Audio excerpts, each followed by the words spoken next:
My name is Scout Boynton. I am a junior, or just finished my junior year, class of 2020, and I'm from Concord, Massachusetts. And I'm Lauren Skula, class of 2017 from Worcester, Massachusetts.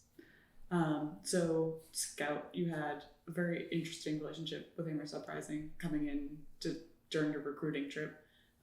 Could you talk about kind of how students on the softball team were talking about it and kind of your impression of the event coming in as a recruit? Yeah, so I came to Amherst on a recruiting trip for softball, and which just ended up being the day of Amherst Uprising. So I actually remember there were all kinds of plans of what I was going to do. I was going to watch it practice and that kind of thing.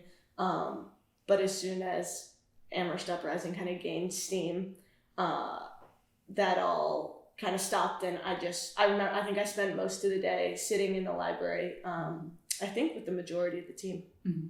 And kind of what was your impression of this event? Like, what did it make you think about Amherst as a school? A lot of people were kind of like, oh no, she's not ever gonna want to come here now. Like, what a way to introduce her to the school. But I kind of thought of it as like, I don't think the kind of issues that were being addressed at Amherst Uprising were unique to any school. I would guess that it happens everywhere. Mm-hmm. It was part of kind of the wave of things happening, at Mizzou and Yale too, right? Right. On other college campuses. So for me, it was kind of like, it's cool that Amherst can address this. And I think the moment for me is when I think Biddy turned around from a trip to Japan. It's like, not only will Amherst students kind of stand up and address things what they believe in, mm-hmm. but the administration will maybe kind of listen, mm-hmm. or at least give it sort of a shot. Yeah. Your recruiting trip was just for the day, or was it an overnight trip? So it wasn't overnight. So I didn't spend the night in the library, but the teammate who I stayed with, I do remember that her roommate stayed the night in the library, but we went back to North. Right. And can you talk about kind of how the events of the day unfolded? Who were you shadowing? So I was between Murph and Sammy. Okay. Annie Murphy and Sammy Salustri, two students who class of 2019. Mm-hmm. And I went to class in the morning, and then I was with Murph, who we were kind of just hanging out, and she was like, oh, this is happening in the library, let's go check it out. Mm-hmm. And then I believe we just stayed there for the rest of the afternoon. Mm-hmm. I remember Brianna Cook, who was a senior at the time, played a pretty big role. I think she was one of the people sort of in charge, or I remember we had kind of a circle discussion at one point with some of the facilitators. Mm-hmm. But yeah, I think we just kind of hung out in the library. Mm-hmm. Are there any conversations you had that you remember, or did you feel comfortable taking part in those conversations?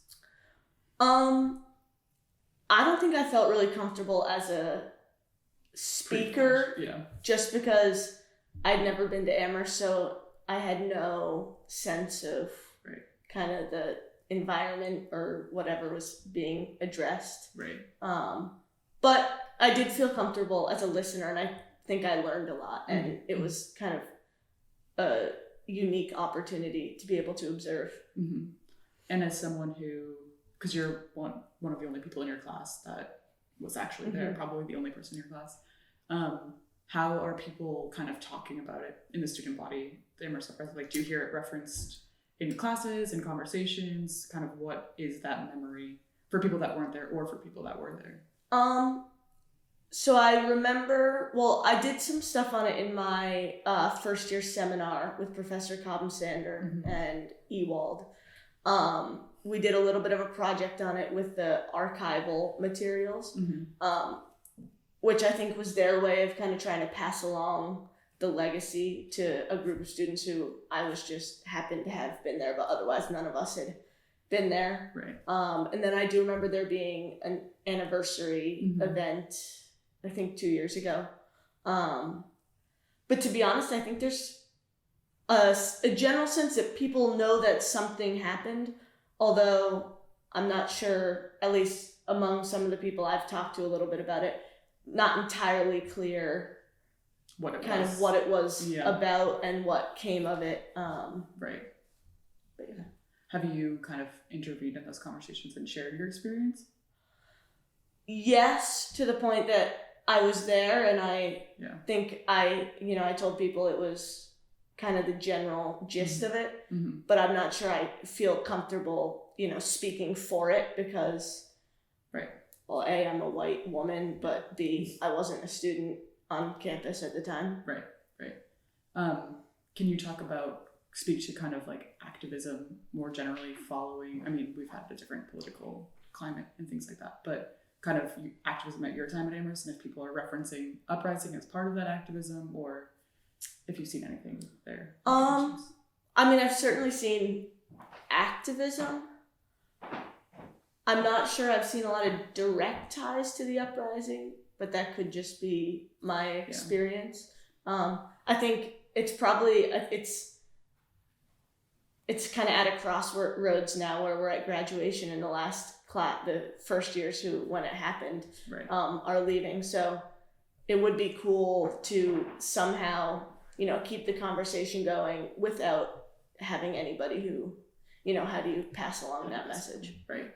Can you speak more about maybe what that legacy could look like, or ideas about passing it on in some way?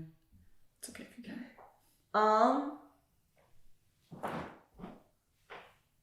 I suppose having some sort of anniversary, or not doesn't have to be a big event, but remembering what happened and why it happened. Yeah. And I suppose just more transparency about are there still continued changes, or what changes that we are lucky to have now can be thanked, that of the Uprising can be thanked for, kind of attributing. Those things. Yeah.